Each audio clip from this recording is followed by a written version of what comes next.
सुरमई fry तुम्हाला आवडते का? आवडत असल्यास हा व्हिडिओ फक्त आणि फक्त तुमच्यासाठी आहे, तर व्हिडिओ शेवटपर्यंत नक्की बघा आणि आवडल्यास सबस्क्राईब करायला विसरू नका। तर इकडे ना मी अर्धा किलो सुरमई घेऊन आलेले आहे बाजारात। आमच्या इकडे काय होतं ना, सकाळी जाऊन जर तुम्ही फिश नाही घेतले तर 10 वाजेपर्यंत सगळे फिश संपून जातात आणि तुम्हाला काहीच भेटत नाही। म्हणून मी सकाळी जाऊन हे छान असे ताजे फिश घेऊन आले। सुरमई अर्धा किलो घेऊन आले होते। छान मोठे मोठे पीस होते आणि अर्धा किलो होते त्याच्यामुळे आणि मोठे पीस असल्यामुळे ते काही मला कमी वाटले नाहीत। तर इकडे ना एका बाउलमध्ये पाणी घेऊन हे सुरमईचे फिशेस आहेत ना, ते छान असे पाण्यामध्ये मी क्लीन करून घेते, कारण मग त्याच्यामुळे काय होतं ना, जे काय त्याला थोडेफार घाण लागलेली असते ती सगळी क्लीन होते। त्याच्यानंतर पुन्हा मी बाउलमध्ये स्वच्छ पाणी घेतलेलं आहे आणि पुन्हा त्या पाण्यामध्ये हे जे पीसेस आहेत ना, ते छान असे क्लीन करून घेते। म्हणजे 1-2 पाण्यामध्ये क्लीन करून घेतले ना, तर तुमची सुरमई किंवा फिश जे काही असतात ते छान असे क्लीन होऊन जातात आणि ते जे असतात साफ करणारे तेही आपल्याला छान असे क्लीनच करून घेतात। आता हे छान असे क्लीन करून झालेले आहेत। आता मी याची मॅरिनेशनची प्रोसेस करते। आता त्यासाठी ना मी इकडे अर्धा लिंबू कट करून घेतलेला आहे आणि ह्या तिन्ही पीसेसवर मी छान असा पिळून घेते। म्हणजे काय होतं ना, ह्याला जो एक्स्ट्राचा स्मेल वगैरे जो काही असेल ना तो निघून जातो।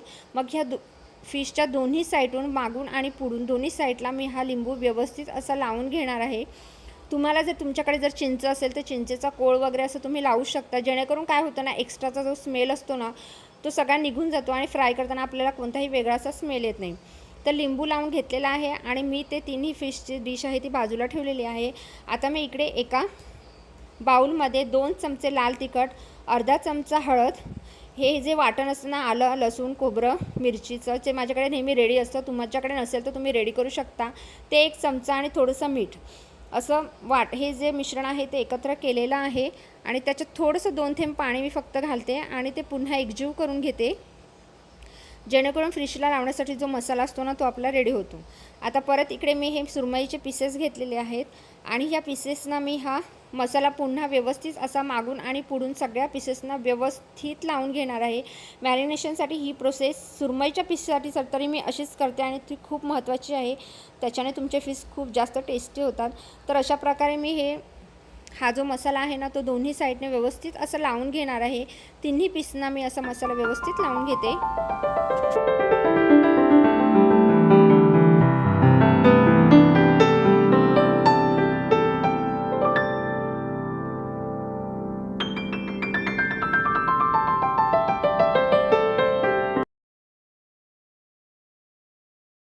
आता सगळ्या पीसेसना हा मसाला जो आहे व्यवस्थित लावून झाला आहे आणि आता हे मी 1 तासासाठी मॅरिनेट करण्यासाठी ठेवलेले आहेत।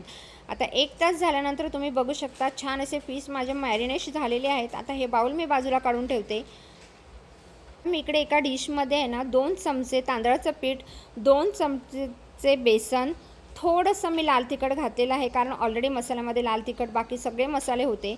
त्यानंतर थोडंसं मीठ घातलेलं आहे आणि अर्धा चमचा मी फक्त रवा घातलेला आहे, कारण मला रवा नाही आवडत, तुम्हाला आवडत असेल तर तुम्ही जास्तीचाही घालू शकता।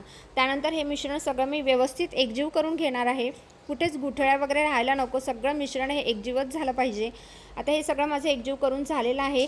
आता इकडे मी एक तवा गरम करण्यासाठी ठेवलेला आहे। ऑलरेडी मी 1-2 फिशेस त्याच्यावर फ्राय करून घेतले होते, आता दाखवण्यासाठी म्हणून मी इकडे तवा गरम करत ठेवलेला आहे आणि त्यानंतर तेल जेवढं लागणार आहे तेवढं ॲड केलेलं आहे आणि त्याच्यानंतर ना हे सुरमईचे पीसेस मी या पिठामध्ये व्यवस्थित दोन्ही साईडने डीप करून घेणार आहे। कुठेही असं सुट्टं राहिलं नाही पाहिजे, सगळीकडे व्यवस्थित डीप करून घ्यायचं।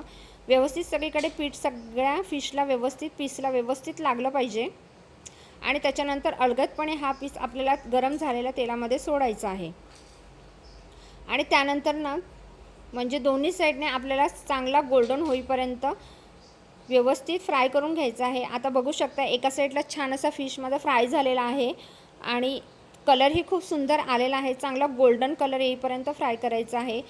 आता दुसऱ्या साईडने पण हा पीस आहे तो मी छान असा फ्राय करून घेते। बघू शकता चांगला गोल्डन कलर आलेला आहे। शिजवून झाल्यानंतर मी तव्याच्या कडेला बाजूला ठेवून दिलेला आहे, म्हणजे जेणेकरून एक्स्ट्राचं तेल असतं ना ते निघून जातं।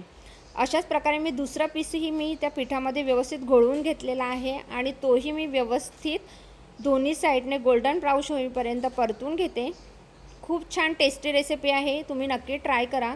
आता हे उलटण्याच्या साहाय्यानेच मी शिजले का बघून घेतलेला आहे, तोही पीस मी बाजूला केलेला आहे आणि त्याच्यानंतर जो तिसरा पीस आहे तोही पिठामध्ये घोळवून मी व्यवस्थित असा फ्राय केलेला आहे। तिन्ही पीस माझे फ्राय झालेले आहेत आणि आता ते मी एका बटर पेपरवर प्लेटवर बटर पेपर ठेवलेला आहे आणि त्याच्यात काढून घेते.